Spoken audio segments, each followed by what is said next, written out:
Hi my dear student, in the last session we have a study about how the positions, motion on an object change with the time along a straight line or in a plane without its cause of its motion. But in this session we have a study about how the position and the motion on an object was changed by using the concept of force, which was explained by the Newton or the Newton's laws of motions. The Newton was the first scientist who explained the exact meaning of force or exact definition of force.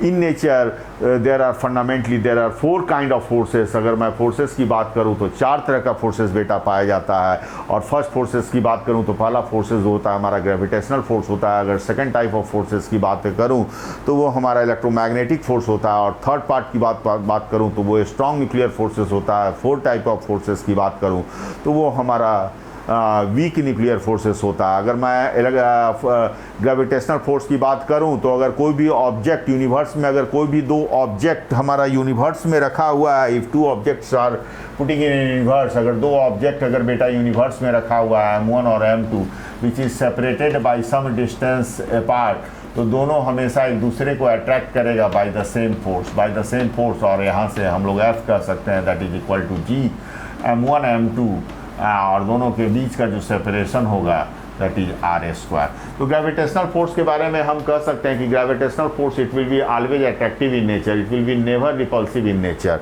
तो हम लोग gravitational force के बारे में कह सकते हैं it will be always attractive in nature. दूसरा कह सकते हैं it will be never repulsive in nature. दूसरा कह सकते हैं कि ग्रेविटेशनल फोर्सेज होता है लॉन्ग रेंजेज फोर्सेस होता है. और तीसरा हम लोग कह सकते हैं it is A conservative force, it is A conservative forces. और ग्रेविटेशनल फोर्स को एक्ट होने के लिए क्या होना चाहिए? Mass of the one object must be very large होना चाहिए. मास ऑफ द एक ऑब्जेक्ट का मास जो होना चाहिए वो क्या होना चाहिए? वो बहुत बड़ा होना चाहिए, तभी ये ग्रेविटेशनल फोर्स एक्ट करेगा. और ग्रेविटेशनल फोर्स का ही इफेक्ट होता है कि हमारा जो यूनिवर्स में है, all the planets are moving around the sun and the tides are arises in the sea, tides are developed in the sea. These are the effect of the gravitational forces. तो ये gravitational forces की बात होता है. और gravitational forces हमारा क्या होता है? इट इज यानी वीक फोर्सेस. तो हमारा कह सकते हैं कि it is a weak forces, it is weak forces. तो वीक फोर्सेस होता है बेटा, ये वीक फोर्सेस होता है. और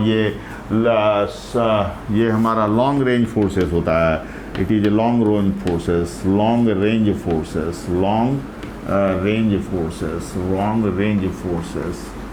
लॉन्ग रेंज फोर्सेस होता है. और तीसरे की बात करें तो यहाँ पर ये क्या होता है? It is A conservative force, it is conservative force.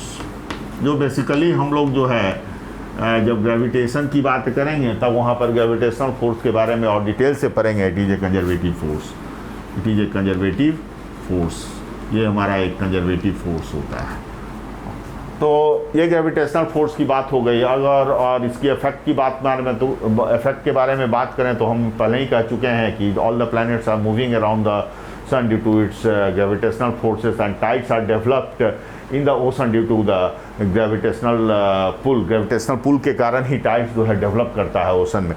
अगर मैं दूसरे टाइप ऑफ फोर्सेस की बात करूं तो इलेक्ट्रोमैग्नेटिक फोर्स की बात कर सकता हूं. तो इलेक्ट्रोमैग्नेटिक फोर्स में अगर मैं दिखाना चाहूँ बेटा तो इलेक्ट्रोमैग्नेटिक फोर्स की जहाँ तक बात करता हूँ तो इलेक्ट्रोमैग्नेटिक फोर्स में अगर कहें कि दो चार्ज, इलेक्ट्रोमैग्नेटिक फोर्स की अगर बात करता हूँ, इलेक्ट्रोमैग्नेटिक फोर्स की अगर बात करता हूँ, इलेक्ट्रोमैग्नेटिक फोर्स की अगर बात करूँ, इलेक्ट्रोमैग्नेटिक फोर्स की अगर बात करूँ बेटा, अगर कहें कि दो चार्जेस Q1 और Q2 अगर एयर में रखा हुआ और दोनों के बीच में अगर r distance, both are separated by a distance r, तो Q1 और दोनों पर सेम चार्ज है तो इधर एक फोर्स F लगेगा और इसके द्वारा Q1 के द्वारा एक फोर्स F लगेगा. Both are equal in magnitude but opposite in direction.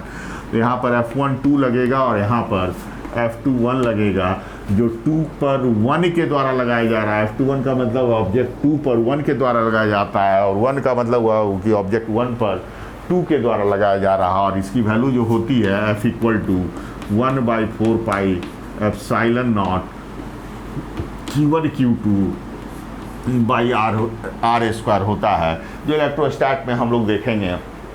अगर मैं बेटा कहूँ कि यही चार्जेज जो है अगर मोशन में आ जाता है तो इस मोशन में आने के कारण क्या होगा कि एक मैग्नेटिक फील्ड डेवलप करेगा, और वो मैग्नेटिक फील्ड भी इस चार्ज पर एक फोर्स लगाएगा, वो मैग्नेटिक फील्ड भी एक चार्ज पर फोर्स लगाएगा। तो इसलिए that's why this forces is called the electromagnetic forces. तो हम लोग कह सकते हैं कि इलेक्ट्रिक और magnetic forces are not the separable forces, that's why it is called the electromagnetic forces. और इलेक्ट्रोमैग्नेटिक फोर्सेस की बात करें तो ये भी हमारा क्या होता है, electromagnetic forces is also the it is a strong forces, यहाँ से कर सकते हैं it is a strong forces.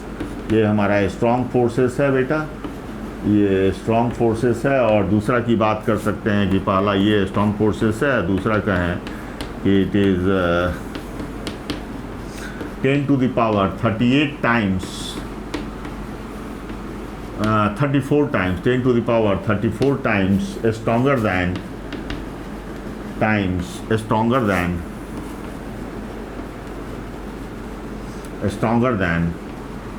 Gravitational forces. ये 10 to the power 38 टाइम्स जो होता है स्ट्रॉन्गर होता है ग्रेविटेशनल फोर्सेस से। और इलेक्ट्रोमैग्नेटिक फोर्सेस के बारे में हम लोग जब बात करें कि कोई भी अगर स्प्रिंग को हम लोग स्ट्रेच करते हैं तो वो इलेक्ट्रोमैग्नेटिक फोर्सेस वहाँ पर एक डेवलप करता है, और स्प्रिंग में जो यहाँ पर एक टेंशन डेवलप करता है due to its electromagnetic forces का ही वो एक टाइप है। और स्प्रिंग में जो कंप्रेशन और इलॉन्गेशन होता है वो भी इलेक्ट्रोमैग्नेटिक काइंड ऑफ फोर्सेस की बात हो रही है। हम लोग बहुत डिटेल में नहीं जाएंगे इलेक्ट्रोमैग्नेटिक फोर्सेस वाली जब चैप्टर में, जब हम लोग जाएंगे मैग्नेटिक की जब चर्चा करेंगे तब वहाँ पर हम लोग इलेक्ट्रोमैग्नेटिक की बात कर रहे हैं। बेसिकली हम लोग यहाँ पर न्यूटन्स लॉज ऑफ मोशंस को डिस्कस करने के लिए यहाँ पर इस लेक्चर्स को ऑर्गेनाइज कर रहे हैं। So we will not go in the deep in the electromagnetic forces. तो कुछ फंडामेंटल चीज़ें हम लोगों को जान लेना है कि इलेक्ट्रोमैग्नेटिक फोर्सेस हमारा क्या होता है, कि ये हमारा स्ट्रॉन्ग फोर्सेस होता है और ग्रेविटेशनल फोर्सेस से 10 to the power 34 times stronger होता है। हाँ, तो ये इतना चीज़ें जानना है। और हम इलेक्ट्रोमैग्नेटिक फोर्सेस इसको इसलिए कहा जाता है कि अगर चार्जेज हमारा रेस्ट में है, रेस्ट में होने के कारण यहाँ पर एक इलेक्ट्रिक फोर्स लगता है, अगर ये चार्जेज एक मोशन में आ जाता है तो मोशन के कारण एक मैग्नेटिक फील्ड क्रिएट करता है, और मैग्नेटिक फील्ड क्रिएट करने के कारण ये मैग्नेटिक फील्ड इस चार्ज पर भी एक फोर्स लगाएगा, that is the magnetic force, और that's why it is called the electromagnetic force. तो चूंकि एक ही समय में यहाँ पर दो चार्जेज पर दो फोर्सेस लगा रहा है, अगर चार्ज रेस्ट में है तो यहाँ पर इलेक्ट्रोस्टैटिक फोर्स लग रहा है, चार्ज अगर मोशन में है तो यहाँ पर एक मैग्नेटिक फोर्स लग रहा है, तो that's why it is called the electromagnetic forces. अगर थर्ड टाइप ऑफ फोर्सेस की हम लोग बात करें बेटा तो यहाँ पर हम लोग बात कर सकते हैं कि strong nuclear forces, strong nuclear forces की हम लोग बात कर सकते हैं, स्ट्रॉन्ग न्यूक्लियर फोर्सेस की बात कर सकते हैं, स्ट्रॉन्ग न्यूक्लियर फोर्सेस की बात कर सकते हैं, स्ट्रॉन्ग न्यूक्लियर फोर्सेस की बात कर सकते हैं, स्ट्रॉन्ग न्यूक्लियर फोर्सेस की बात कर सकते हैं, स्ट्रॉन्ग न्यूक्लियर फोर्सेस की बात कर सकते हैं। और हम लोग जानते हैं कि किसी भी न्यूक्लियस, किसी भी एटम में बेटा, किसी न्यूक्लियस में हमारा क्या रहता है, प्रोटॉन और प्रोटॉन रहता है, प्रोटॉन और न्यूट्रॉन होता है, और इलेक्ट्रॉन इसके आउटर ऑर्बिट में रिवॉल्व करता रहता है, इलेक्ट्रॉन और revolving in its outer orbit. तो यहाँ पर जो प्रोटॉन होता है उस पर सेम चार्जेज होता है, तो हम लोग यहाँ से कर सकते हैं कि चूंकि सेम चार्जेज में हम लोग क्या होता है कि रिपल्सन होता है, तो हम लोग कह सकते हैं कि P और P यहाँ पर जो है एक सेम चार्जेज है, इस पर भी पॉजिटिव चार्ज है और इस पर भी पॉजिटिव चार्ज है, तो दोनों में रिपल्सन लगना चाहिए। और इस केस में क्या हो जाना चाहिए कि our nucleus should be break up and our atom should be tear up, हमारा एटम क्या हो जाना चाहिए, टीयर अप कर जाना चाहिए। बट एक्चुअली ऐसा नहीं होता है, एक्सेप्ट कुछ एलिमेंट में होता है जिसको हम लोग रेडियो एक्टिव एलिमेंट्स कहते हैं। तो जाहिर सा बात, अगर हम लोग न्यूक्लियर फोर्सेस की बात करें तो न्यूक्लियर फोर्सेस के बारे में हम लोग कह सकते हैं कि it is the charge independent forces. तो ये हम लोग कह सकते हैं कि it is charge independent forces, charge independent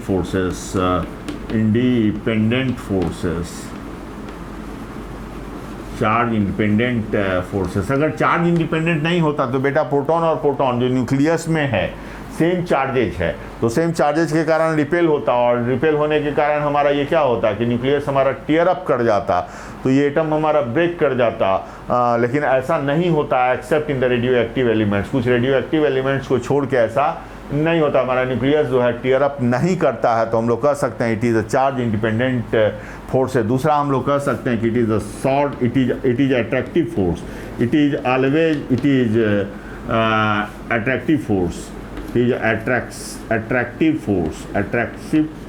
force, ये हमेशा अट्रैक्टिव फोर्स है। इट ऑलवेज अट्रैक्टिव फोर्स कह सकते हैं बेटा, it is always attractive force, it is always attractive force, it is always attractive force, always attractive force, ये हमेशा क्या होता है, अट्रैक्टिव होता है, ये ऑलवेज अट्रैक्टिव फोर्स हो सकता है, it is always attractive force. और थर्ड टाइप ऑफ की हम लोग बात करें, it is a short range force, क्योंकि ये न्यूक्लियस के अंदर तक ही वर्क करता है, तो यहाँ पर कह सकते हैं कि it is a short range forces. तो न्यूक्लियस की जो साइज होती है वो होती है 10 to the power minus 15 metre, तो हम लोग कह सकते हैं कि ये 10 to the power minus 15 metre तक ही इसका रेंज होता है।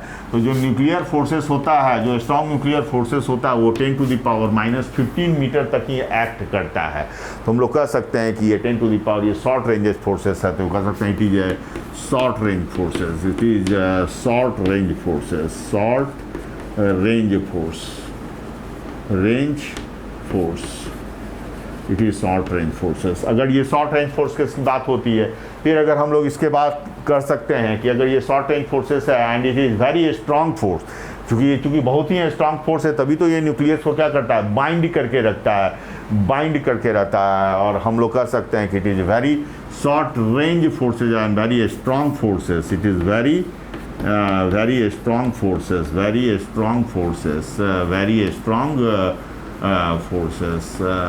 स्ट्रॉन्ग फोर्सेस, ये बहुत ही स्ट्रॉन्ग फोर्सेस होता है। और हम लोग कह सकते हैं कि it is 10 to the power 38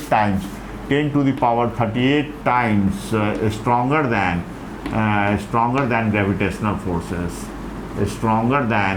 gravitational forces, GF forces, gravitational forces 10 to the power 38 time.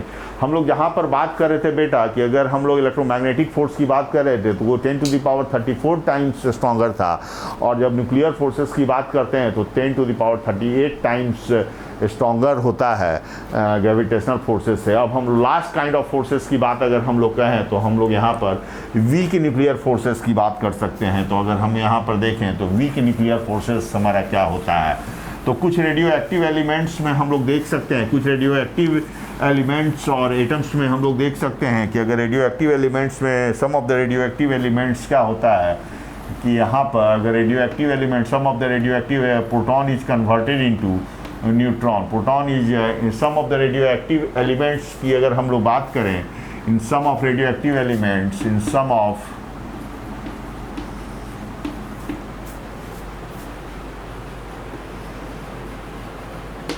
radioactive, some of radioactive elements,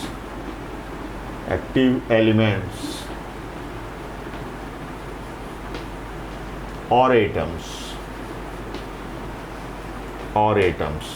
proton is converted into neutron, proton जो है सो हमारा न्यूट्रॉन में कन्वर्ट कर जाता है, और एक पॉजिट्रॉन यहाँ से रिलीज होता है और एक न्यूट्रिनो यहाँ पर रिलीज होता है।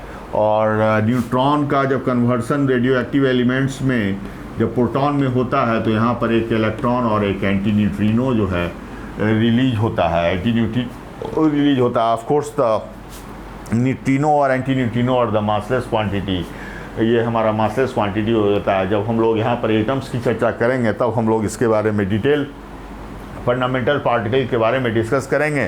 तो हम लोग यहाँ पर बेसिकली हम लोग को जानना है कि जो वीक न्यूक्लियर फोर्सेस होता है बेटा, जो वीक न्यूक्लियर फोर्सेस होता है, वीक न्यूक्लियर फोर्सेस में वीक न्यूक्लियर फोर्सेस की अगर हम लोग बात करते हैं, तो वीक न्यूक्लियर फोर्सेस में हम लोग कह सकते हैं कि जो प्रोटॉन का न्यूट्रॉन में कन्वर्जन हो रहा है और पॉजिट्रॉन और एंटी न्यूट्रिनो निकल रहा है और न्यूट्रॉन का प्रोटॉन में कन्वर्जन हो रहा है, इसी वीक न्यूक्लियर फोर्सेस के कारण होता है। तो यहाँ पर चार फंडामेंटल तरह के फोर्सेस की बात हमने किया। यहाँ पर पहला काइंड ऑफ फंडामेंटल फोर्सेस की बात अगर हम देखें तो हमने ये कहा कि gravitational force is the first fundamental forces. Second की बात करें तो electromagnetic forces is the second fundamental forces. Third तो न्यूक्लियर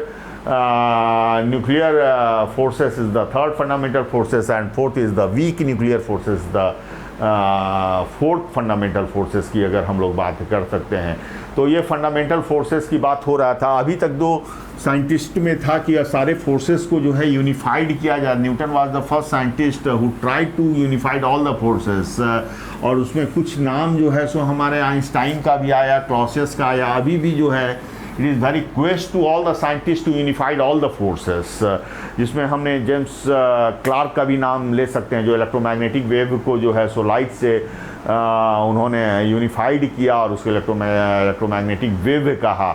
और उसी में हमारा सर आइजक न्यूटन की बात कर सकते हैं, सर आइंस्टाइन की बात कर सकते हैं बेटा। तो आइंस्टाइन हमारा ने ग्रेविटेशंस और इलेक्ट्रोमैग्नेटिक को यूनिफाइड करने की कोशिश किया, but it fail to do so, तो वो हमारे फेल कर गए। और यहाँ पर जेम्स क्लार्क मैक्सवेल ने वहाँ पर इलेक्ट्रोमैग्नेटिक वेव को लाइट से यूनिफाइड किया, इलेक्ट्रोमैग्नेटिक वेव के बारे में बतलाया। और यहाँ पर हम लोग और भी कुछ नामे आते हैं जो हमारा, जैसे फर्स्ट लॉ ऑफ थर्मोडायनेमिक्स में की जब हम लोग बात करते हैं, फर्स्ट लॉ ऑफ थर्मोडायनेमिक्स हम लोग कार्नट इंजन्स के बारे में हम लोग पढ़ते हैं, तो वहाँ पर हम लोग जो है सो कन्वर्ट करते हैं, हीट को कैची में वर्क के रूप में कन्वर्ट करते हैं, हीट को वर्क के रूप में वहाँ पर यूनिफाइड करते हैं। तो ये जो है सो यूनिफिकेशन ऑफ फोर्सेस जो है सारे वर्ल्ड के साइंटिस्टों के बीच में अभी भी एक चैलेंज का विषय है, और उस पर अभी बहुत सारे वर्क जो हैं हो रहे हैं। बेसिकली हम लोग उस पर नहीं जाएंगे, हम लोग बात करेंगे कि ये फोर्सेस की बात थी, तो फोर्सेस हम लोगों ने डिस्कस किया। अब हम लोगों जो है so first law of Newton first law के बारे में पढ़ेंगे कि न्यूटन फर्स्ट लॉ क्या कहता है। फर्स्ट लॉ ऑफ मोशन, तो बेसिक जो बेसिक हमारा था, जो हम लोग इस सेशन में न्यूटन लॉज ऑफ मोशंस के बारे में डिस्कस कर रहे हैं, तो फर्स्ट लॉ ऑफ मोशंस के बारे में आज हम लोग डिस्कस करेंगे यहाँ पर कि फर्स्ट लॉ ऑफ मोशन क्या है, और उसी के बारे में डिटेल जाएंगे, और उससे कुछ रिलेटेड डिस्कशंस और कुछ रिलेटेड प्रॉब्लम्स के बारे में डिस्कस करेंगे। तो न्यूटन फर्स्ट लॉ के बारे में बेटा जानते हैं, तो न्यूटन फर्स्ट लॉ क्या है? Newton first law of motion, first laws of motion, Newton first laws of motion, Newton first law of motion. Newton first law of motion क्या है? तो Newton according to Newton first law of motion, Newton क्या कहता है कि अगर कोई body rest में है, अगर कोई बॉडी रेस्ट में है तो वो रेस्ट में ही रहेगा, unless and until we are not exerting an external force on it. अगर कोई बॉडी यूनिफॉर्म मोशन में है तो वो मोशन में ही रहेगा, unless and until we are not exerting a external force on it.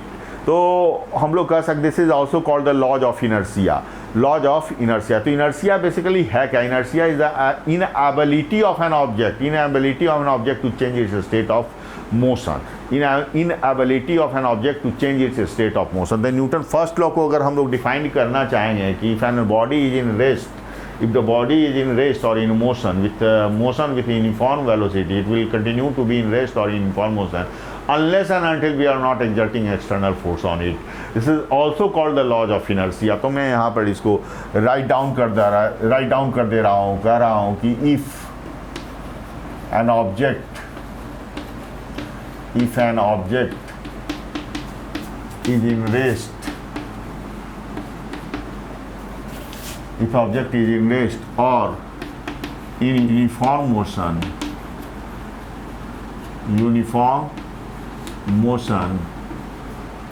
it will be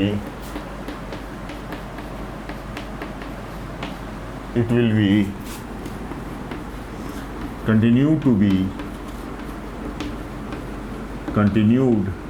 to be in rest or in uniform motion unless we are not exerting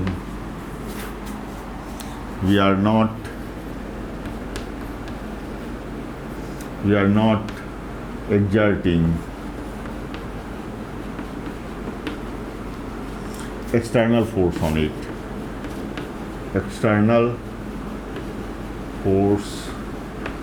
on it, this is also called the laws of inertia. Newton first law को बेटा हम लोग laws of inertia कहते हैं, तो हम लोग कहते हैं this is also called the law of inertia. This is also called the laws of inertia, also called the laws of inertia.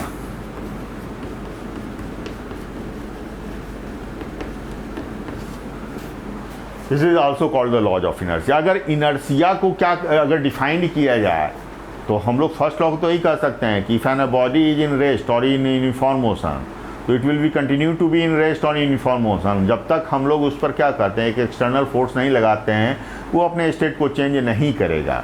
और this is also called the law of inertia. तो law of inertia क्या है? Law of inertia is inability of an object to change its state of its motion. तो कह सकते हैं कि inertia is basically, हम लोग लिख देते हैं कि इनर्सिया इज बेसिकली, यहाँ पर इनर्सिया इज बेसिकली, इनर्सिया को अगर डिफाइन करना हो तो इनर्सिया को हम लोग कह सकते हैं, यहाँ पर अगर इनर्सिया की बात करें तो इनर्सिया को कह सकते हैं inertia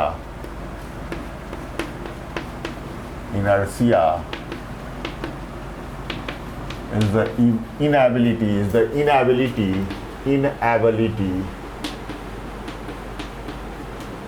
inertia is the inability of an object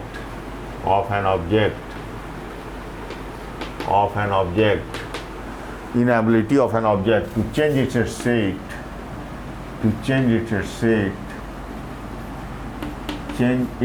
state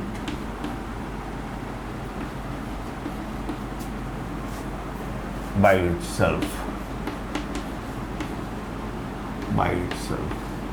तो हम लोग इनर्सिया को इस तरह से डिफाइन कर सकते हैं। इनर्सिया क्या है? Basically is inability of an object to change its state by itself. अपने आप से कोई भी बॉडी की इनर्सिया जो है चेंज नहीं कर सकती है, उसके लिए हम लोग को एक्सटर्नल फोर्स लगाना होगा। अगर हम लार्जर मास को अगर हम कहें कि how we can correlate the inertia with respect to the mass को कैसे हम लोग इनर्सिया से कोरिलेट कर सकते हैं, तो हम लोग how we can correlate the mass with the inertia, mass को इनर्सिया से कैसे हम लोग कोरिलेट कर सकते हैं, हाउ वी कैन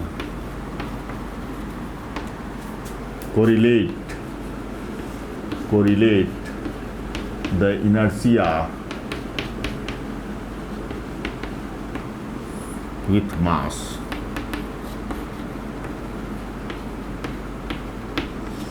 अगर हम लोग को इनर्शिया को मास से कोरिलेट करना है, अगर हम लोग कोई बॉडी कहें कि अगर larger the mass of an object to resist the change of its state we required a larger force. अगर कोई भी बॉडी का लार्जर मास है बेटा, लार्जर मास है, अगर मान लेते हैं कि ये एक बॉडी है, अगर ये हमारा 2 मीटर पर सेकंड की स्पीड से जा रहा है, ये 2 मीटर पर सेकंड के स्पीड से जा रहा है, और दूसरा जो है हमारा, अगर मैं कहूँ कि ये रेस्ट में है, सपोज करो कि इट इज़ एन रेस्ट, तो ये हमारा रेस्ट में है, u बराबर 0, और ये मास जो है ये 5 kg का है, ये मास जो है 5 kg का, ये ऑब्जेक्ट ए जो है हमारा 5 kg का, और दूसरा जो है ऑब्जेक्ट हमारा ये 2 kg का है।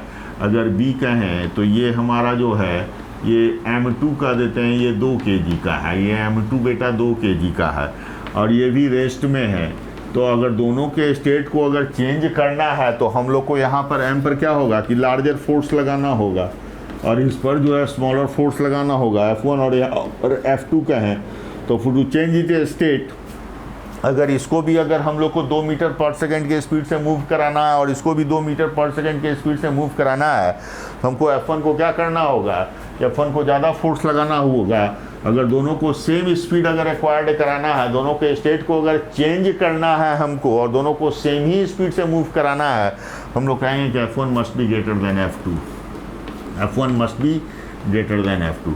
हम लोग कह सकते हैं कि inertia is directly proportional to its mass. अगर लार्जर द मास होगा तो उसकी लार्जर द इनर्शिया होगी। अगर ये बॉडी हमारा 10 मीटर पर सेकंड से जा रहा है और ये भी 10 मीटर पर सेकंड से जा रहा है, तो इसको स्टेट को चेंज करने के लिए, इसको स्टॉप करने के लिए हमको लार्जर फोर्स लगाना होगा, और इसको स्टॉप करने के लिए हमको जो है स्मॉलर फोर्स की लगाना होगा, तभी हम लोग इसको रोक पाएंगे। तो हम लोग कह सकते हैं कि mass is directly proportional to inertia. Mass जो है इनर्शिया के डायरेक्टली प्रोपोर्शनल। अगर इनर्शिया की बात करें तो there are 3 kinds of inertia, inertia of rest, inertia of motion and inertia of direction. अगर हम लोग इनर्शिया की बात करें तो there are 3 kinds of inertia, there are 3 kinds of inertia. Kind of inertia की बात करते हैं तो हम लोग यहाँ से कह सकते हैं कि काइंड ऑफ इनर्शिया की अगर हम लोग बात करें तो काइंड ऑफ इनर्शिया की बात करते हैं, इनर्शिया की बात करें बेटा तो पहला हो जाता है inertia of rest, inertia of rest. दूसरा हो जाता है inertia of motion, inertia of motion. और तीसरी की बात करें तो inertia of direction, inertia of direction.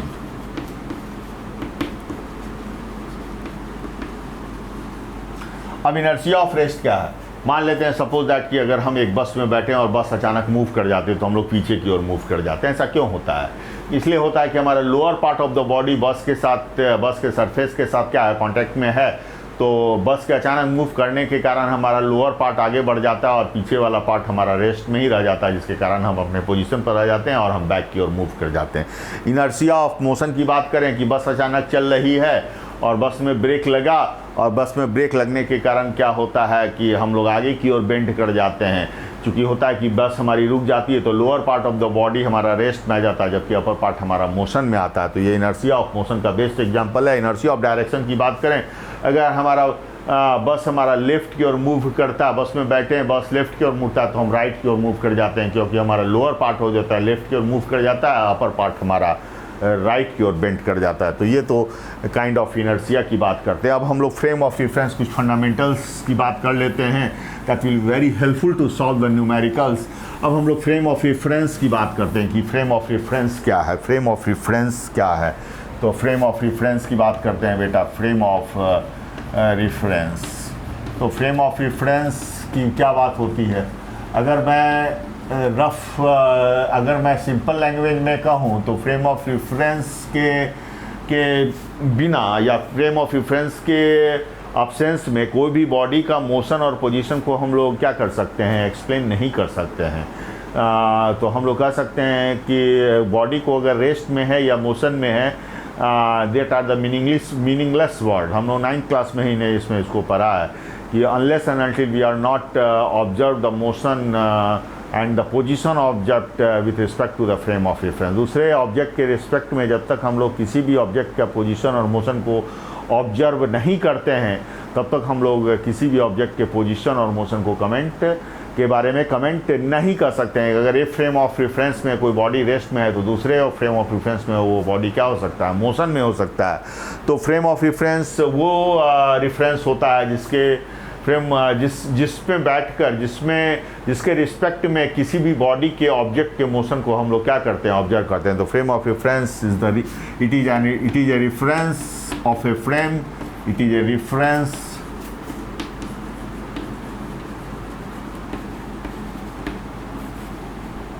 it is a reference in which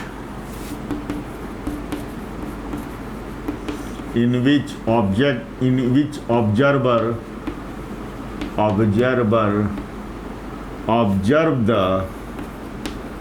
observe the motion of a motion and position of an object and position of an object, motion and position of object. और basically अगर हम लोग reference frame की बात करते हैं तो वहाँ पर एक्स वाई जेड की अगर हम लोग बात करते हैं तो वहाँ पर हम लोग रेफरेंस के बारे में हम लोग दिखाते हैं। तो यहाँ पर बेटा फ्रेम ऑफ रेफरेंस की जब बात करो तो फ्रेम ऑफ रेफरेंस में हम लोग ये दिखाते हैं कि फ्रेम ऑफ रेफरेंस की अगर बात करें तो एक्स एक्सिस को हम लोग बेसिकली जो जनरली दिखाया जाता है, ऐसे हम लोग उसको किसी भी डायरेक्शन में दिखा सकते हैं कि एक्स एक्सिस को इस डायरेक्शन में दिखा देते हैं और वाई एक्सिस इस डायरेक्शन में दिखा देते हैं और जेड एक्सिस जो है हमारा इस डायरेक्शन में, that is perpendicular to the plane of the black board. ये हमारा हाथ देख रहे हैं उस डायरेक्शन में जो, इसको हम लोग क्या कहते हैं, रेक्टेंगुलर फ्रेम ऑफ रेफरेंस इसको कहते हैं, because all the X axis, Y axis and Z axis are perpendicular to each other, that's why it is called the rectangular frame of reference. तो हम लोग इसको कहते हैं rectangular frame of reference, rectangular frame of reference, frame of reference. अब frame of reference की बात करें तो there is two kind of frame of reference. अब हम लोग फ्रेम ऑफ रेफरेंस की बात करें बेटा तो there are two kinds of frame of reference. तो दो kind of frame of reference की बात हो जाती है। तो पहला हो जाता है inertial frame of reference, inertial frame of reference, frame of reference, और दूसरा non inertial frame of reference, non inertial frame of reference, frame of reference. अब इनर्शियल फ्रेम ऑफ रेफरेंस क्या है? तो सिंपली हम लोग कह सकते हैं कि इनर्शियल फ्रेम ऑफ रेफरेंस वो फ्रेम ऑफ रेफरेंस है जिसमें फर्स्ट लॉ क्या होता है, वैलिड होता है। न्यूटन फर्स्ट लॉ हमारा वैलिड होगा, that is called the inertial frame of reference. और non inertial frame of reference या कह सकते हैं कि कोई फ्रेम ऑफ रेफरेंस जो है अगर रेस्ट में है और यूनिफॉर्म वेलोसिटी से मूव कर रहा है तो उसको हम लोग कहेंगे inertial frame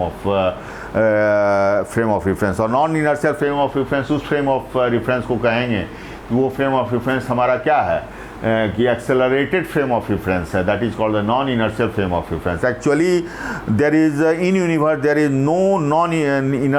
is no inertial frame of reference, कोई ऐसा फ्रेम ऑफ रेफरेंस नहीं है यूनिवर्स में। तो हम लोग उसको एज्यूम करते हैं earth is also a non inertial frame of reference, but हम लोग उसको इनर्शियल फ्रेम ऑफ रेफरेंस को ऑब्जर्व करते हैं क्योंकि किसी भी रिस्पेक्ट में उसके एक्सेलरेशन को अगर हम लोग किसी भी ऑब्जेक्ट का अगर मोशन को अगर हमको ऑब्जर्व करना है तो उस फ्रेम ऑफ रेफरेंस का अगर एक्सेलरेशन को हम लोग नेग्लिजिबल मानते हैं तो उस केस में हम लोग अर्थ को क्या कर सकते हैं कि एक इनर्शियल फ्रेम ऑफ रेफरेंस मान सकते हैं। तो हम लोग करते हैं अर्थ यानी इनर्शियल फ्रेम ऑफ रेफरेंस, तभी हम लोग मोशंस को ऑब्जर्व कर पाएंगे। तो बेसिकली हम लोग कहेंगे कि इनर्शियल फ्रेम ऑफ रेफरेंस वो फ्रेम ऑफ रेफरेंस है जिसमें फर्स्ट लॉ क्या होता है, the inertial frame of reference में बेटा फर्स्ट लॉ हमारा वैलिड होता है, the first law will be valid, the Newton first law will be valid. तो इनर्शियल फ्रेम में first law will be valid, क्या होगा, first law should be valid,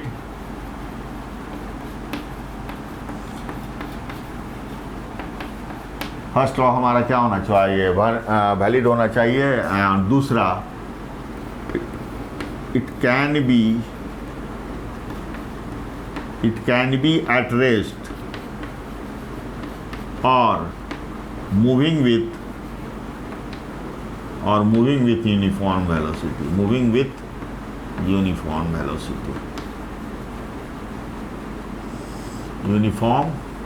velocity.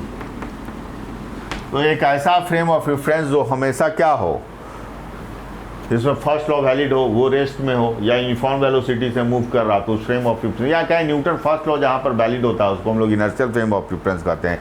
और एक्सेलरेटेड फ्रेम ऑफ रेफरेंस को हम लोग कह सकते हैं non inertial frame of reference. और accelerated frame of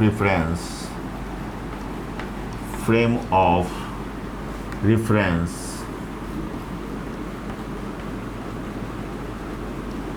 is non-inertial frame of reference, non-inertial frame of reference,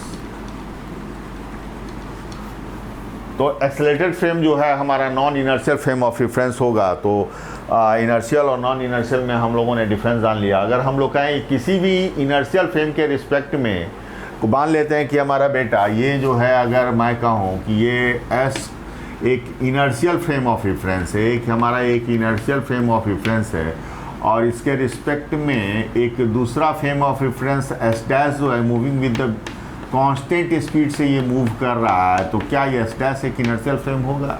क्या एस डैश हमारा एक इनर्शियल फ्रेम? ऑफ कोर्स, क्योंकि यही से फ्रेम ऑफ ये एक इनर्शियल फ्रेम रेफरेंस है, और बी जो ये एस डैश जो है moving with a constant velocity, तो S dash will be also inertial frame of reference.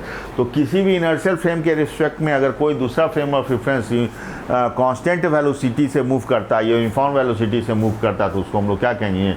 Inertial frame of reference की बात करते हैं, उसको इनर्शियल फ्रेम ऑफ रेफरेंस कहते हैं। अब हम लोग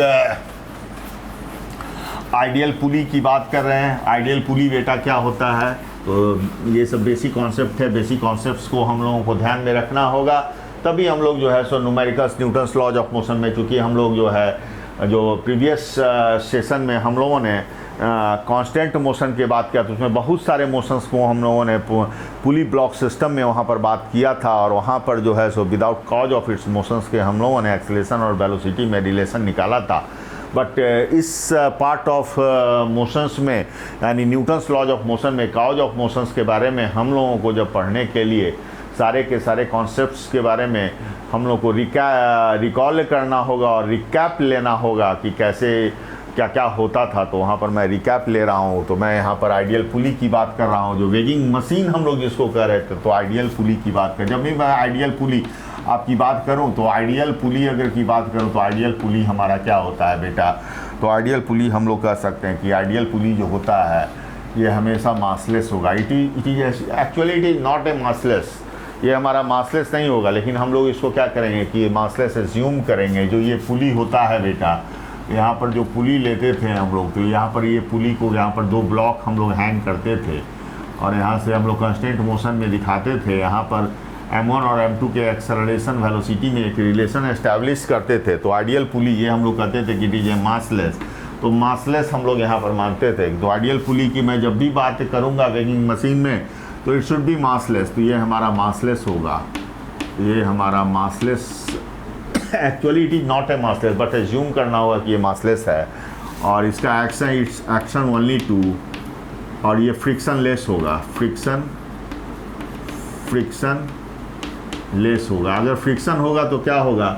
अगर फ्रिक्शन होने से ये टॉर्क डेवलप करा देगा, यहाँ पर एक रूप में एक टेंशन का फोर्स डेवलप करेगा, और अगर फ्रिक्शन नहीं होगा तो फ्रिक्शन के कारण एक टॉर्क डेवलप कर जाएगा। टॉर्क डेवलप करने के कारण क्या होगा?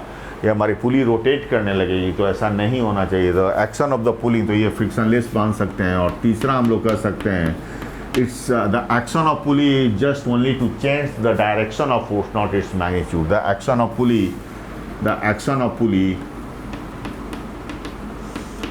the action of pulley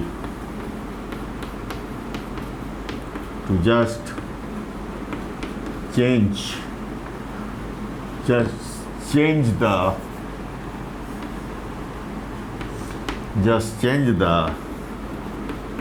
direction of force,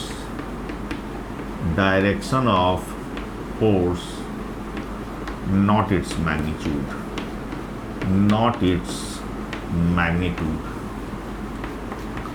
इसके मैग्नीट्यूड को ये चेंज नहीं करता है, इसके मैग्नीट्यूड को नहीं करता। तो ये आइडियल पुली की बात हो गई बेटा।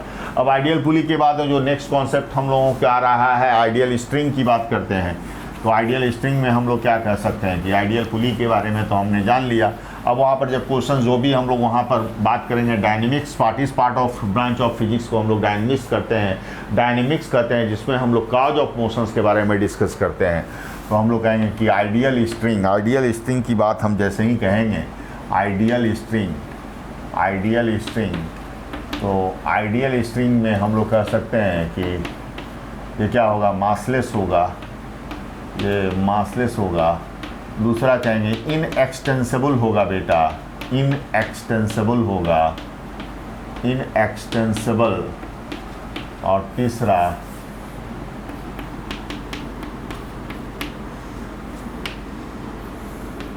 The tension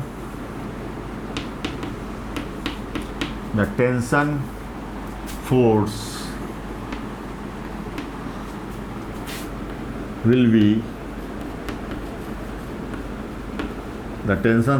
be always along the always along the length of the string, always along the length of the string, length of the string, length of the string, or the away from the tied end, or away from tied end, tied end से हमेशा away होगा। तो ideal string जब भी हम लोग बात करें बेटा, अगर मैं यहाँ पर एक एग्जांपल के थ्रू आपको दिखा रहा हूँ, एक डायग्राम के through, that will be the clear, that will be the more clear. तो यहाँ पर आप देख सकते हो कि अगर मैं यहाँ पर कहूँ कि अगर एक बॉक्स दिखा देता हूँ, यहाँ पर एक स्मूथ सरफेस है और यहाँ से एक स्ट्रिंग है और यहाँ से एक बॉय जो है इसको हैंड के थ्रू पुल कर रहा है by an external force F. तो एफ के कारण, ये पुल करने के कारण, और ये हमारा मासलेस है, ये हमारा एक मासलेस है।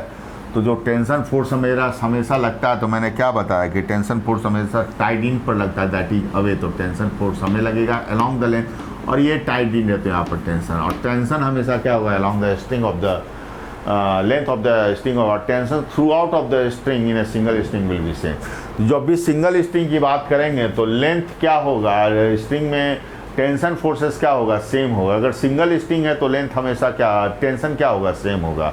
अगर डिफरेंट स्ट्रिंग है तो टेंशन फोर्सेस डिफरेंट होगा, बट टेंशन की वैल्यू होगी एक सिंगल स्ट्रिंग में हमेशा वो कांस्टेंट रहेगी, that will be always the same value at each and every point, है ना। तो ये हम लोगों को ध्यान में रखना होगा। तो आइडियल स्ट्रिंग की बात कर रहे हैं। अब दूसरे फोर्स की अगर हम लोग बात करें, तो जो कुछ फोर्सेस से हम लोगों को जो जनरल प्रॉब्लम जब हम लोग बनाएंगे, तो वहाँ पर एक कॉन्टैक्ट फोर्सेस आता है और नॉर्मल फोर्सेस आता है। तो कॉन्टैक्ट फोर्सेस और नॉर्मल फोर्सेस की बात करते हैं। तो कॉन्टैक्ट फोर्सेस क्या है, कॉन्टैक्ट फोर्सेस अगर हम कहें कि अगर एक रफ सरफेस है और यहाँ पर एक ऑब्जेक्ट ए रखा हुआ है, ऑब्जेक्ट ए बेटा रखा हुआ है, यहाँ पर एक ऑब्जेक्ट ए रखा हुआ है। तो अब इस सरफेस के और इस ग्राउंड और इस सरफेस के बीच में हम लोग यहाँ पर कह सकते हैं कि यहाँ पर अगर इसकी टेंडेंसी है मूव करने की इधर, भी की इधर टेंडेंसी है मूव करने की इधर, तो इसके कांटेक्ट के कारण यहाँ पर ये ब्लॉक ए का कांटेक्ट के कारण एक यहाँ पर क्या होगा कि इधर चूँकि टेंडेंसी इधर, तो एक फ्रिक्शनल फोर्स यहाँ पर एक्ट करेगा जो along parallel to the tangent to the surface होगा, parallel to the tangent to the surface, या कहेंगे parallel to the contact of the surface होगा। और तो इसको हम लोग फ्रिक्शनल फोर्स कहते हैं, इसको हम लोग फ्रिक्शनल फोर्स कहते हैं। और दूसरा जो होगा, जो कांटेक्ट होगा, वो that is the normal forces होगा, वो नॉर्मल फोर्सेस होगा। तो कांटेक्ट के कारण जो फोर्सेस डेवलप करता है, parallel to the surface is called the frictional forces and perpendicular to the surface is called the normal forces. ये जो नॉर्मल फोर्सेस है बेटा, ये normal forces always act in pair, normal forces always act in pair. तो हम लोग को ये चीज़ ध्यान में रखना होगा कि फोर्स जो होता है हमेशा एक्ट होता है पेयर में। तो नॉर्मल फोर्सेस क्या होता है, normal forces will always act in pair. Normal force, जो फोर्स सरफेस पर परपेंडिकुलर होता है उसको हम लोग नॉर्मल फोर्स कहते हैं, और जो फोर्स सरफेस के पैरेलल होता है उसको हम लोग फ्रिक्शनल फोर्सेस कहते हैं। तो फ्रिक्शनल फोर्सेस में हम लोग इस बार जब न्यूटन्स लॉ के बारे में डिस्कस कर लेंगे, उसके बाद हम लोग फ्रिक्शनल फोर्स के बारे में चर्चा करेंगे। तो नॉर्मल फोर्स के बारे में कह सकते हैं कि normal it is a force which is perpendicular to the contact surface. It is a force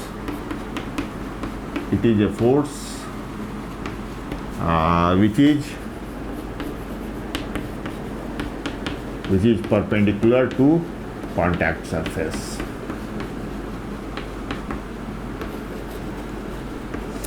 अगर हम कहें कि कांटेक्ट फोर्सेस जो है, अगर हम लोग कहें कि अगर कांटेक्ट हमारा ब्रेक कर जाता है, contact is break, if contact is force, then normal forces क्या होगा, वैनिश कर जाएगा। अगर नॉर्मल फोर्सेस कांटेक्ट के कारण ही नॉर्मल फोर्सेस होता है। अगर नॉर्मल फोर्सेस जो है, कांटेक्ट हमारा क्या हो जाएगा, ब्रेक कर जाएगा। इफ कांटेक्ट इज ब्रेक, तो normal forces will be vanish. तो हम लोग लिख सकते हैं कि कांटेक्ट इज, यहाँ पर लिख सकते हैं कि if contact is break, if contact is break, normal force will be vanishes, normal force will be vanishes.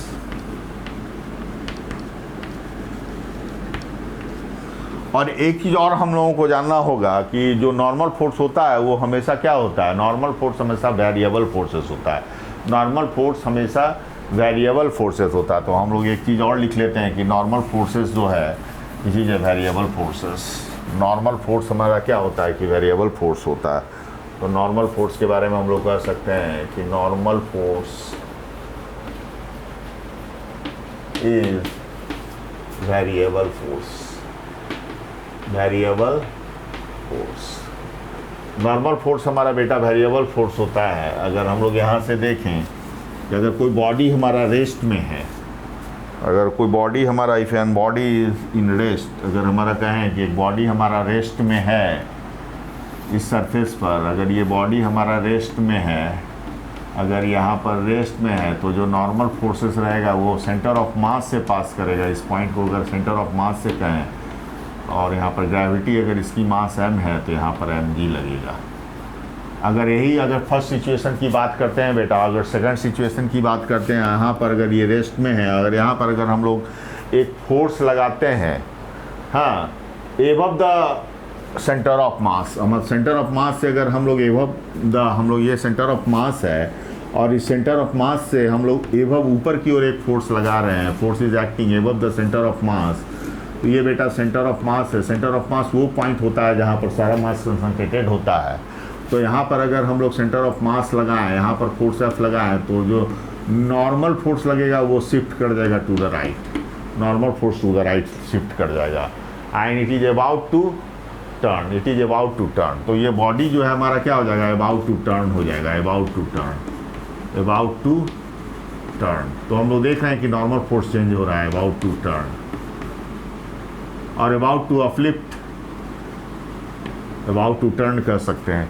अगर हम लोग यही बात करें सेकेंड सिचुएशन, अगर थर्ड सिचुएशन की बात करते हैं बेटा, अगर थर्ड सिचुएशन की बात करें कि सेंटर ऑफ मास यहाँ पर है और यहाँ पर ग्रेविटी लग रहा है और यहाँ पर ग्रेविटी लग रहा है और फोर्स हम लोग अपर लेफ्ट फेस पर लगाते हैं, तो नॉर्मल फोर्स जो है यहाँ चला जाएगा, normal force to the left to the right shift हो जाएगा और body is about to turn, body is turn, body will be turn, the body will B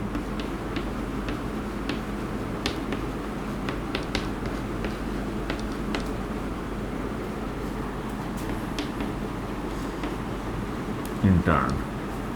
क्या करेगा, बॉडी टर्न करेगा, बॉडी हमारा टर्न करेगा। इस पोजीशन में बॉडी अगर अपर लिफ्ट में जाएगा तो बॉडी हमारा टर्न करेगा। तो हम लोग देख सकते हैं कि नॉर्मल हमारा यहाँ पर नॉर्मल फोर्स क्या है, normal is a variable forces. अगर बेटर एग्जांपल, एक सिंपल एग्जांपल के थ्रू हम लोग यहाँ पर समझ सकते हैं कि अगर हम लोग यहाँ पर एक इंक्लाइन प्लेन की बात करें और इंक्लाइन प्लेन पर एक ऑब्जेक्ट को दिखलाएं कि बेटा इंक्लाइन प्लेन है, यहाँ पर एक इंक्लाइन प्लेन यहाँ पर दिखला सकते हैं और इंक्लाइन प्लेन पर अगर ये थीटा अगर मैं कहूँ कि 30 डिग्री और यहाँ पर एक क्यूबिकल बॉक्स दिखा रहा हूँ और यहाँ पर n कह रहा हूँ, तो इसका ग्रेविटी इधर जो है सो ये कितना हो जाएगा mg। अगर इसकी मास mg है और ये लग जाएगा यहाँ पर थीटा है तो ये हो जाएगा mg cos थीटा और इधर बेटा कितना हो जाएगा mg sin थीटा। तो हम लोग अगर ये बॉडी हमारा इक्विलिब्रियम में है तो n बराबर क्या लिख सकते हैं कि total upward force n minus mg cos theta. अगर हम लोग टोटल इस डायरेक्शन में फोर्स लिखना चाहते हैं तो n बराबर क्या लिख सकते हैं, mg cos और थीटा की जगह पर cos 30 डिग्री। यहाँ से n बराबर क्या लिख सकते हैं, mg और cos 30 का वैल्यू कितना होता है, √3/2। तो नॉर्मल फोर्स यही हो गया। अगर हम लोग इंक्लाइनेशन को 60 डिग्री कर देते हैं, if inclination is 60 degree, if theta will be 60 degree for same mass बेटा, फॉर सेम मास, तो हम लोग सेम मास के लिए क्या देख सकते हैं कि जो n की वैल्यू है, जो n का जो यहाँ पर जो वैल्यू आ रहा है, तो n की वैल्यू हमारा यहाँ पर क्या आ रहा है कि n का जो वैल्यू आ रहा है वो आ रहा है mg या cos 60 डिग्री और mg cos 60 डिग्री और cos 60 का वैल्यू कितना होता है mg/2। तो हम लोग देख सकते हैं कि अगर एंगल ऑफ इंक्लाइनेशन को हम लोग जैसे ही बढ़ाते हैं, नॉर्मल रिएक्शन क्या होता है, चेंज कर जा रहा है। 30 डिग्री के लिए हमारे पास बेटा क्या आ रहा है, कॉस 30 डिग्री अगर हम लोग यहाँ पर लें, यहाँ पर कॉस थीटा अगर हम लोग थीटा 30 डिग्री ले रहे हैं, दिस एंगल इज़ 30 डिग्री, अगर ये 30 डिग्री है तो इसके लिए हमारे पास जो आ रहा है, ये अगर बेटा 30 डिग्री है तो mg√3/2 आ रहा है, और ये अगर 60 डिग्री हो जाता है तो n mg/2 हो जाता है। तो यहाँ से हम लोग क्या देख रहे हैं, अगर थीटा के वेरिएशन से जो कॉन्टैक्ट फोर्सेस है वो चेंज हो रहा है, तो हम लोग कह सकते हैं कि normal is the variable forces.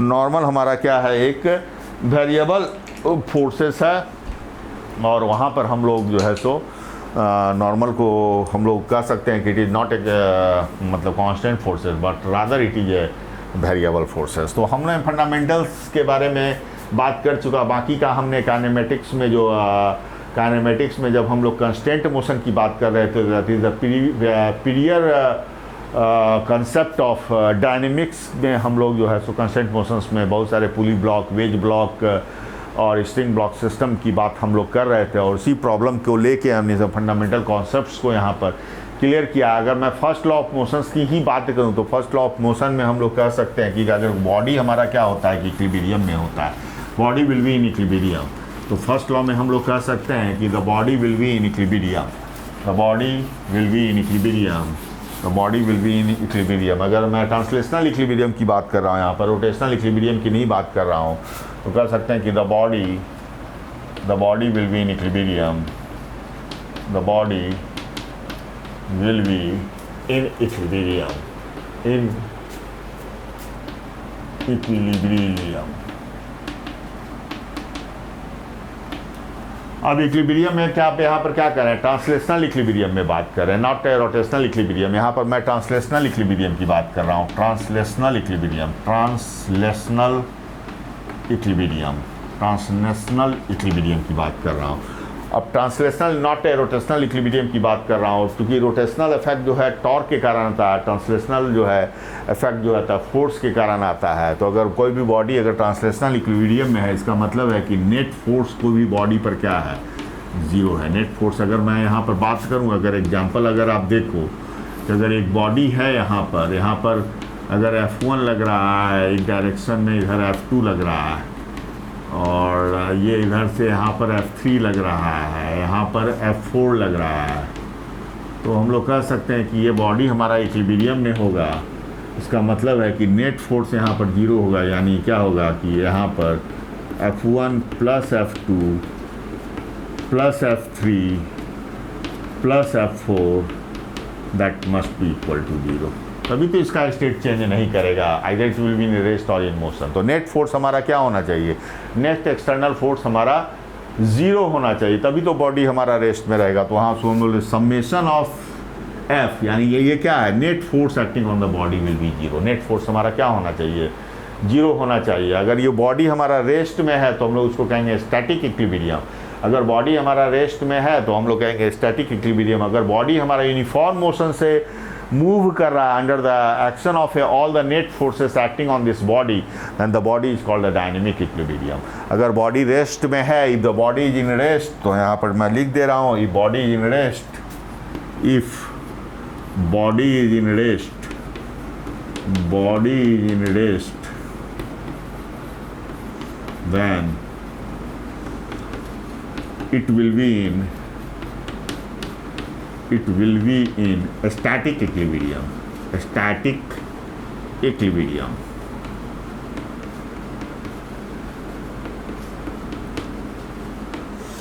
अगर कहें कि बॉडी हमारा क्या है, मोशन में है, if the body is in uniform motion then the body is in dynamic equilibrium. अगर हम लोग कहें कि बॉडी हमारा क्या है, if the body is in uniform motion, हम लोग यहाँ से लिख दे रहे हैं, if the body is in uniform motion, if the body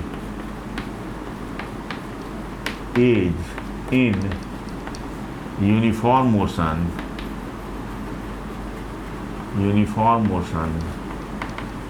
under the action of net force, under the action of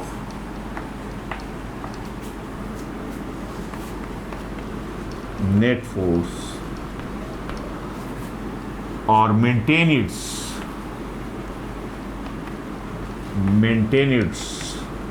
state, then it will be in dynamic equilibrium. It will be in dynamic equilibrium, DE, dynamic equilibrium. DE का आप लिख सकते हो dynamic equilibrium के लिए। अगर body हमारा जो है under the action of a force जो है, अगर हमारा बॉडी मोशन में है और उस पर हम लोग जो है सो कांस्टेंट फोर्स नेट फोर्स लगा रहे हैं और नेट फोर्स का वैल्यू क्या है, 0 है, और still the body is moving in A constant velocity, तो हम लोग कहेंगे कि बॉडी हमारा क्या है, डायनेमिक इक्विलिब्रियम में है। तो ये सब तो बेसिक कॉन्सेप्ट्स था। अब हम लोग जो है सो कुछ प्रॉब्लम्स के बारे में डिस्कस करें। तो कुछ प्रॉब्लम्स को बेटा देख लेते हैं कि इक्विलिब्रियम के प्रॉब्लम्स को कैसे सॉल्व किया जा सकता है। तो कुछ बेसिक्स प्रॉब्लम्स यहाँ पर हम लोग दिखाएंगे। हाँ, एक थ्योरम और बच जाता है जो लामीज थ्योरम की बात हम लोग करते हैं कि लामीज थ्योरम का यूज जो है जनरली इक्विलिब्रियम के केसेस में किया जाता है कि किसी भी पॉइंट पर किसी भी ऑब्जेक्ट पर अगर थ्री कॉप्लेनार फोर्सेस अगर एक्ट हो रहा है तो हम लोग कह सकते हैं कि मान लेते हैं कि यहाँ पर एक ऑब्जेक्ट है, तो लामीज थ्योरम में हम लोग कह सकते हैं कि लामीज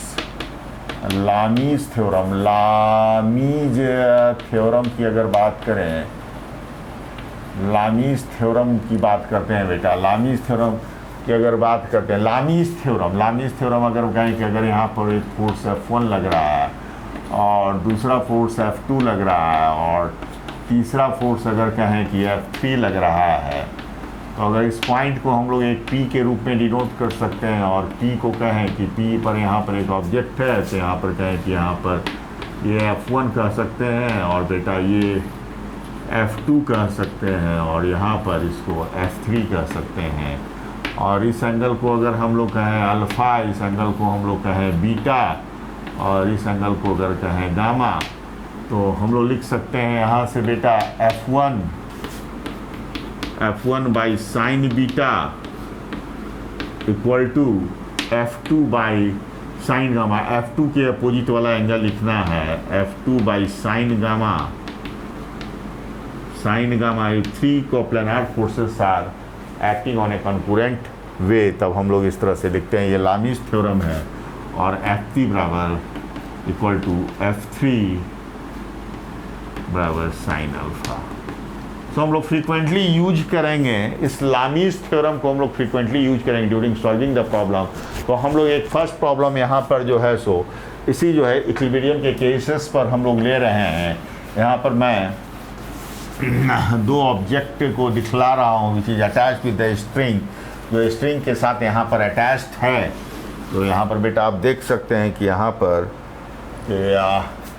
एक फिक्स सपोर्ट के साथ ये यहाँ पर ये अगर हम लोग कहें कि ये φ1 है बेटा, और यहाँ पर एक ऑब्जेक्ट यहाँ पर एक अटैच्ड है जिसका मास m है, और यहाँ पर फिर एक दूसरा ऑब्जेक्ट और यहाँ पर दूसरा रोप, यहाँ से A से B एक रोप और B से C एक सेकंड रोप, और यहाँ पर जो F लग रहा है ये जो है इस ऑब्जेक्ट 1 और 2 का, ये बेटा यहाँ पर ध्यान देना होगा कि ऑब्जेक्ट 1 और 2 और ये जो एंगल है ये φ2 है, ये एंगल φ1 और φ2 है। तो हम लोग कहें कि ये होल जो पूरा जो सिस्टम है, ये स्ट्रिंग हमारा मासलेस है, A से B मासलेस, B से C भी मासलेस है। 1 की मास हमारा हम लोग मान लेते हैं, mass of the object 1 is m small m and mass of the 2 is also small m। हम लोग मास ऑफ द 1 इसको हम लोग कह सकते हैं कि इसकी मास m है और इसकी भी मास m है, और F बराबर जो यहाँ पर फोर्स लग रहा है वो mg के बराबर है। तब हम लोग को यहाँ पर φ1 और φ2 की वैल्यू निकालनी है। Find the value of φ1 and φ1 और φ2 की वैल्यू निकालना है। If the whole system is in equilibrium, हम लोग कहें कि if the whole system is in equilibrium, whole system is in equilibrium,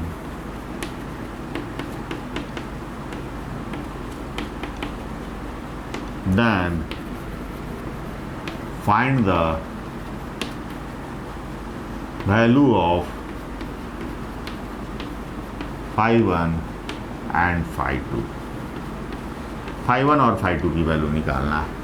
जब पूरा सिस्टम हमारा क्या है, इक्विलिब्रियम में है, जब पूरी की पूरी सिस्टम हमारी इक्विलिब्रियम में है, तब हमको φ1 और φ2 की वैल्यू निकालना है। तो एक चीज़ तो हम लोग जानते हैं कि जब इक्विलिब्रियम है तो नेट फोर्स हमारा क्या होगा, नेट फोर्स हमारा क्या होना चाहिए, तो नेट फोर्स यहाँ से कहें कि नेट फोर्स F नेट हमारा 0 होना चाहिए। Sum of all the forces should be 0, either body 1 और द बॉडी 2। अगर बॉडी 1 पे पर भी देखें तो नेट फोर्स 0 होना चाहिए, बॉडी 2 पर भी नेट फोर्स 0 होना चाहिए, तभी ये पूरा का पूरा सिस्टम क्या होगा, इक्विलिब्रियम में होगा। पूरी की पूरी सिस्टम हमारी क्या होगी, इक्विलिब्रियम में होगा। तो ये चीज़ तो हम लोग जान रहे हैं। अब बेटा हम लोग इसके लिए एक फ्री बॉडी डायग्राम जो जनरली यूज्ड किया जाता है, जो इनिशियल स्टेज में हम लोग को फ्री बॉडी डायग्राम हम लोग को ड्रॉ करना है, तो फ्री बॉडी डायग्राम को हमको ड्रॉ करने के लिए क्या करना होगा कि सबसे पहले हम लोग को फोर्सेस को दिखला देना होता है।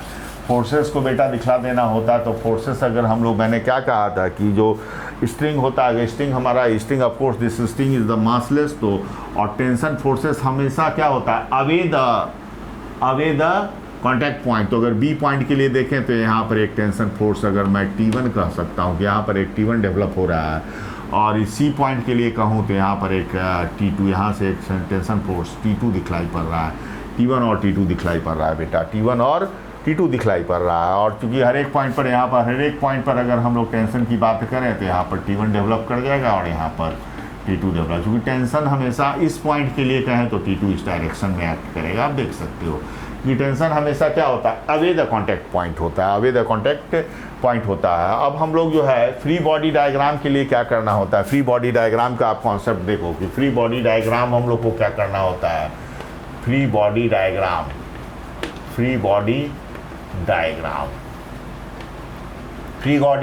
के लिए आपको क्या करना होगा, separate the body from the system. हम लोग को सबसे पहले क्या करना होगा कि separate the body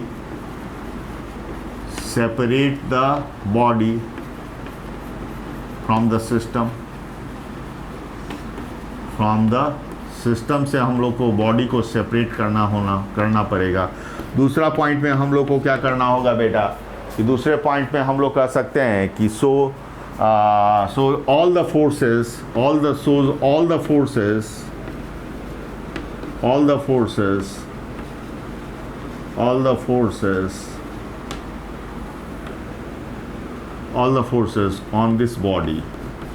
on this body can be taken as a point, body can भी, एक यहाँ पर याद है, बॉडी को हम लोग पॉइंट के रूप में भी ले सकते हैं, body can be taken as a point, body को हम लोग पॉइंट के रूप में ले सकते हैं। उसके बाद थर्ड पॉइंट में हम लोग को क्या करना है, apply the Newton first law, second law, third law, which ever is applicable. और तीसरा पॉइंट में हम लोग को लेना होगा Newton first law, second law and third law. Third point में हम लोग लिख सकते हैं अप्लाई, थर्ड पॉइंट में हम लोग लिख सकते हैं apply Newton first law, second law, third law, whichever is applicable,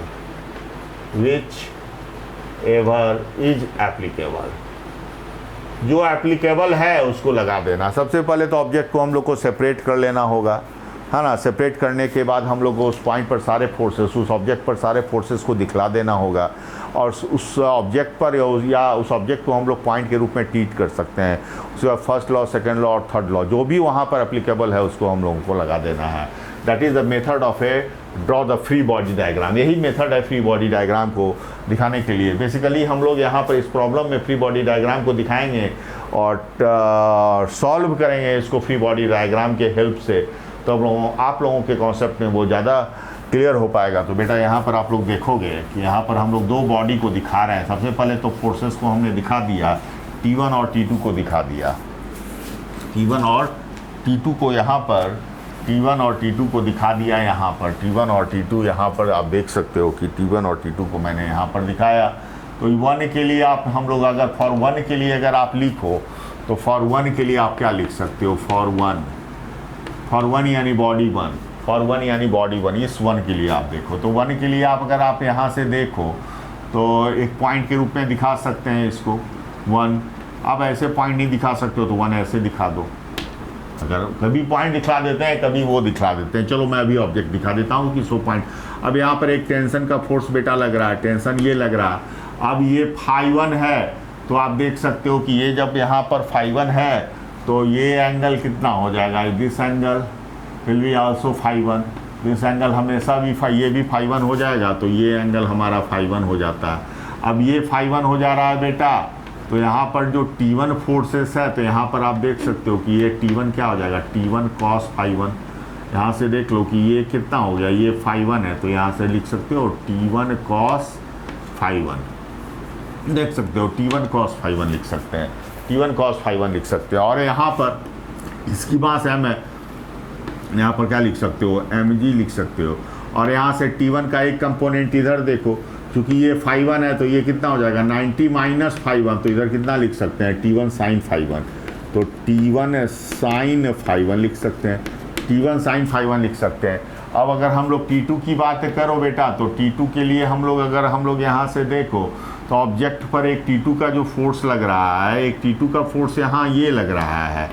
अब यहाँ से देखो कि यहाँ पर एक T2 का फोर्स लग रहा है, ये वाला इसी ऑब्जेक्ट पर तो लग रहा है ये T2। अब देखो यहाँ पर ये T2 का फोर्स तो इसी पर लग रहा है, तो यहाँ पर एक T2 का फोर्स यहाँ लग रहा है और ये जो है सो φ2 है बेटा। तो अब यहाँ से कर सकते हैं कि यहाँ पर इस डायरेक्शन में आप देखो तो यहाँ से हम लोग इस डायरेक्शन में दिखा सकते हैं कि कौन सा फोर्स लगेगा। तो यहाँ पर लग जाएगा T2 cos φ2, T2 cos φ2 लग जाएगा, T2 cos φ2 लग जाएगा, T2 cos φ2 लग जाएगा। और इधर का कंपोनेंट अगर आप देखो तो यहाँ से क्या लग जाएगा, इस डायरेक्शन में लग जाएगा T2 sin φ2 लग जाएगा, T2 sin φ2 लग जाएगा। आप देख सकते हो क्लियर है। अब नेट फोर्स अगर इस एक्सिस इधर अगर हम लोग वाई एक्सिस मान लें और इधर हम लोग एक्स एक्सिस मान लें, तो हम लोग कहें कि net force along the Y axis हम लोग यहाँ से लिख सकते हैं सिग्मा एफ वाई। क्या लिख सकते हो बेटा, सिग्मा एफ वाई यहाँ से लिख सकते हो, सिग्मा एफ वाई यानी net force along the Y axis हम लोग का 0। तो net force along the Y axis क्या है, यहाँ से एक तो T1 cos φ1, तो हम लोग यहाँ से क्या लिख सकते हो T1 cos φ1, हाँ, और नेट फोर्स। और यहाँ से चूंकि ये अपोजिट फोर्सेस है तो ये यहाँ इक्वल टू, अब ये माइनस हो जाता चूंकि ये अपोजिट डायरेक्शन में है तो माइनस, और चूंकि 0 है तो माइनस को उधर जाएगा तो प्लस हो जाएगा। तो लिख सकते हैं T2 cos φ2 प्लस mg। तो T2 cos φ2 plus mg, T2 cos φ2 plus mg लिख सकते हैं। तो एक इक्वेशन तो यहाँ पर ये आ गया, एक इक्वेशन यहाँ पर बेटा ये हमारा आ गया। और दूसरा अगर रिलेशन अगर हम लोग यहाँ से देखो तो T1 sin φ1 और T2 sin φ2 चूँकि इक्विलिब्रियम में है, तो net force along the x direction अगर हम लोग कहें तो सिग्मा एफ एक्स हम लोग क्या लिख सकते हैं, यहाँ से सिग्मा एफ एक्स बराबर क्या लिख सकते हैं 0। तो सिग्मा एफ एक्स यहाँ पर 0 लिख सकते हैं बेटा। तो सिग्मा एफ एक्स जब 0 हो जाएगा तो क्या लिख सकते हैं कि T1 sin φ1 equal to T2 sin φ2, T2 sin φ2। और इसको हम लोग कह सकते हैं इक्वेशन नंबर 2। ये इसको इक्वेशन नंबर 1 कह दो, ये इक्वेशन नंबर 1 हो गया बेटा और ये इक्वेशन नंबर 2 हो गया। अब उसी तरह हम लोग ऑब्जेक्ट 2 के लिए लिख सकते हैं। ऑब्जेक्ट 2 के लिए अगर आप देखो तो ऑब्जेक्ट 2 के लिए अगर यहाँ पर हम लोग दिखाते हैं, ऑब्जेक्ट 2 के लिए आप देखो बेटा कि ऑब्जेक्ट 2 को यहाँ दिखा रहे हैं, यहाँ पर जो है फ्री बॉडी डायग्राम हम लोग यहाँ पर 2 को दिखा रहे हैं। तो दो बॉडी को देखो कि ऑब्जेक्ट बॉडी नंबर 2 है यहाँ पर, और यहाँ पर एक टेंशन का फोर्स लग रहा है, टेंशन का फोर्स ये लग रहा है T2 और T2 ये लग रहा है, और यहाँ पर से इस तरह से पॉइंट पे दिखा सकते हैं, जगह नहीं बन रहा है। अच्छा देखो यहाँ से ऑब्जेक्ट 2 है, ये T2 है, ये T2 है बेटा, तो ये φ2 है, तो ये एंगल φ2 हो जाएगा, देख सकते हो। तो ये φ2 हो जा रहा है, तो यहाँ से हो जाएगा T2 cos φ2, T2 cos φ2 हो जा रहा है, ये T2 cos φ2, और इधर कितना हो जा रहा है T2 sin φ2। अब देख सकते हो T2 का एक कंपोनेंट अगर हम लोग बात करें, T2 का एक कंपोनेंट क्या लेंगे, T2 cos φ2 उस डायरेक्शन में, और इस डायरेक्शन में हम लोग कितना ले सकते हैं, इधर φ2 और इधर हो जाएगा T2 sin φ2। तो हम लोग इस डायरेक्शन में ले सकते हैं T2 sin φ2। तो ये हो जाएगा बेटा यहाँ से T2 साइन, यहाँ से कर सकते हैं T2 sine phi two, T2 sine phi two यहाँ से कर सकते हैं। और F तो यहाँ लग ही रहा है, F यहाँ लग रहा है और mg यहाँ लग रहा है। अगर आप इसके लिए इक्वेशन ऑफ मोशन अगर आप देखो तो इस डायग्राम को मैं अब हटा दे रहा हूँ बेटा, इस डायग्राम को यहाँ से हटा दे रहा हूँ। अब इस डायग्राम को और इसको भी हटा दे रहा हूँ। चलो इसको भी हटा देता हूँ, क्योंकि ये डायग्राम मैंने देख लिया, रिजल्ट मैंने निकाल लिया है। अब यहाँ से देखो इसके लिए क्या लिख सकते हो आप, तो net force in the Y direction, इसको और ये इक्वल हो जाएगा, यानी T2 cos फाई टू बराबर हम लोग क्या लिख सकते हैं, यहाँ से लिख सकते हैं T2 cos, अगर सिग्मा एफ वाई की बात करें, सिग्मा एफ वाई बराबर 0, यानी वाई डायरेक्शन में ये लग रहा है T2 cos फाई, माइनस में mg लग रहा है, हम लोग लिख सकते हैं T2 cos फाई टू, हाँ, माइनस mg इक्वल टू 0, और यहाँ से कर सकते हैं T2 cos phi two equal to mg। हाँ, तो एक इक्वेशन ये हो गया। तो इक्वेशन नंबर 3 इसको कर सकते हैं, दैट इज इक्वेशन नंबर 3 ये हो गया बेटा। और इक्वेशन नंबर 4 की अगर हम लोग बात करें तो अगर x डायरेक्शन में देखें तो यहाँ से लिख सकते हैं सिग्मा एफ एक्स बराबर 0, एफ एक्स में यहाँ पर f लग रहा है, इधर माइनस में माइनस टी साइन फाई, तो यहाँ से लिख सकते हैं विच मीन्स f बराबर T sine phi two, T sine phi two. और f की वैल्यू कितना दिया हुआ था क्वेश्चन में, f का वैल्यू बेटा यहाँ पर mg दिया हुआ है, f का वैल्यू mg दिया हुआ है, तो f बराबर mg लिख सकते हैं, mg बराबर टी साइन फाई टू लिख सकते हैं। और ये इक्वेशन नंबर हमारा 4 हो गया, ये that is the equation number 4। तो बहुत ही आसानी से हमने फ्री बॉडी डायग्राम्स के थ्रू जो है सो इक्वेशंस को लिख लिया है।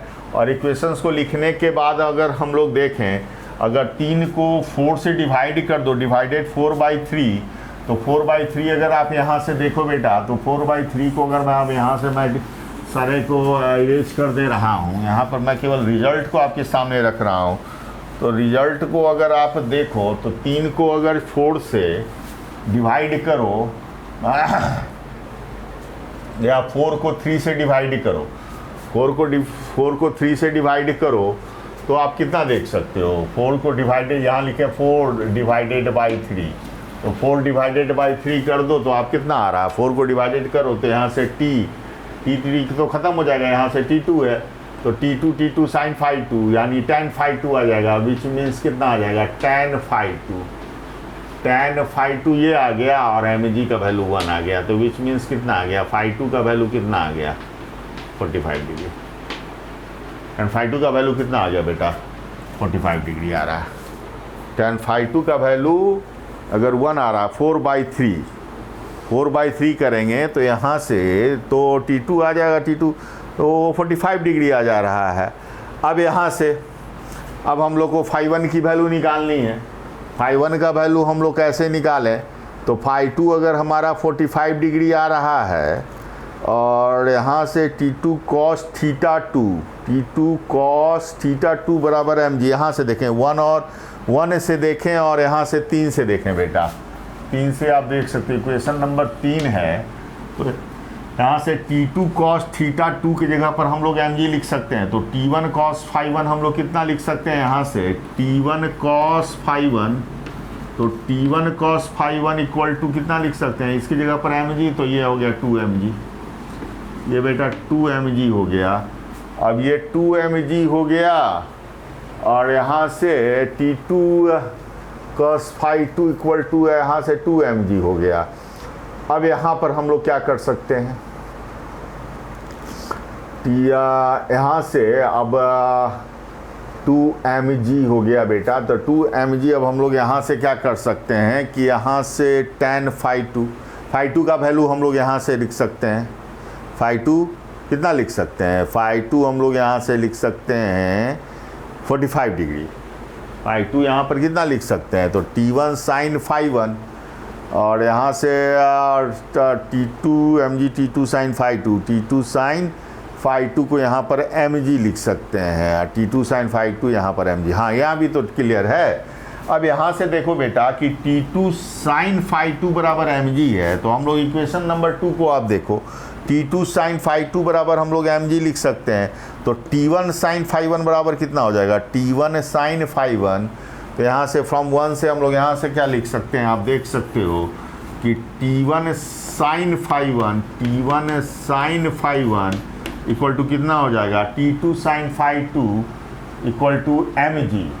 T2 sine phi 2 equal to mg, यहाँ से mg हो गया। और यहाँ से T1 cos फाई 1, तो T1 और T1 यहाँ से ख़त्म हो गया और यहाँ से हो जाएगा tan फाई 1। tan फाई 1 बराबर, हाँ यहाँ से आ गया बेटा tan फाई 1। यहाँ से देख लो, अगर इसको 5 कहो और इसको 6 कहो तो 5 और 6 को डिवाइड कर देते हैं। तो 5/6 अगर आप दो बेटा यहाँ से, तो दोनों को डिवाइड ही करोगे तो क्या आ जाएगा, tan फाई 1। और tan phi 1 equal to 1/2 fine phi 1। तो फाई 1 बराबर हम लोग कितना लिख सकते हैं, tan इनवर्स 1/2, tan इनवर्स 1/2 आ जाता है। तो फाई 2 का वैल्यू हमारा गया 45 डिग्री और फाई 1 का जो वैल्यू आ गया बेटा tan इनवर्स 1/2। तो this is our required result, this is our required result. तो माय डियर स्टूडेंट्स, आपने देखा कि हम लोगों ने इस पार्ट ऑफ सेशन में हम लोगों ने डायनेमिक्स के बारे में बात किया था। लास्ट सेशन में हमने काइनेमेटिक्स के बात किया था। काइनेमेटिक्स में हमने constant type of constant motions के बारे में बात किया था। पूरे बहुत ही एलोब्रेट वे में वहाँ पर कांस्टेंट मोशंस की बात किया था। बेसिकली हम लोग कह सकते हैं that is the period part of dynamics. और डायनेमिक्स में जब हम लोग बात करेंगे तब हम लोगों को जो है सो कुछ बेसिक कॉन्सेप्ट्स को हम लोगों को समझना होगा कि फ्री बॉडी डायग्राम कैसे निकालना, आइडियल स्ट्रिंग का मतलब है, टेंशंस को कैसे दिखलाना है, और इक्वेशंस ऑफ मोशंस हम लोगों को कैसे लिखना है, फर्स्ट लॉ कैसे लिखना है, सेकंड लॉ कैसे लिखना है, इनर्शियल फ्रेम ऑफ रेफरेंस में कैसे लिखना है, फिर non inertial frame of reference में कैसे लिखना है। तो बेसिकली मैं अपने आने वाले चैप्टर्स में सारे कॉन्सेप्ट्स को स्टेप बाय स्टेप क्लियर करूँगा। आई होप सो कि आपने इस क्लास को एंजॉय किया होगा और एंजॉय किया है और आपके अपने कॉन्सेप्ट को आपने इन्हांस किया होगा।